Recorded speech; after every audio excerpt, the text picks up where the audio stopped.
natin siya. Mix lang. Sugar? Lagay mo. Hmm? Tapos yung butter. Cut mo yung butter. Namaya pa yan sa huli. Pagka siya ay... Ayun, ano, doon na. Pag doon na. Doon na.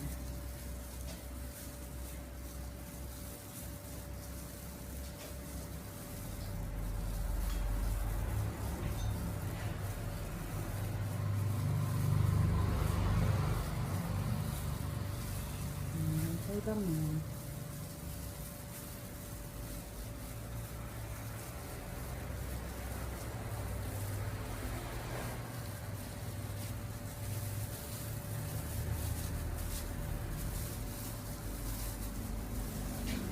Mas okay sana kung mixture.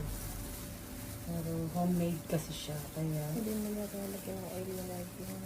alam. Yan, yung pinagmamasahehan mo. Hindi pa. Namaya pa. Dilipat ko pa siya sa ibang lalagyan. Yan.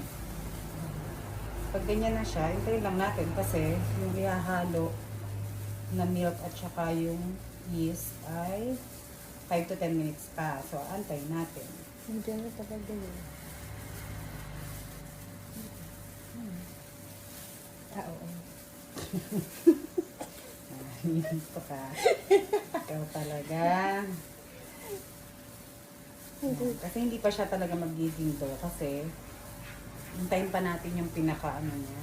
Ano oras mo? Ano oras ka? Ito ka pa mo. Pinatay mo na. Ito. Post mo. After 5 minutes. Ready na yan. After 5 minutes, yan na. Lalagay na natin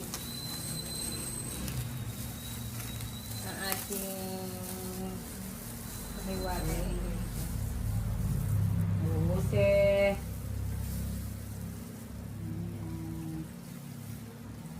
Yun. Yung pagkabang. Dito natin yan. Halika ng oil. Ito.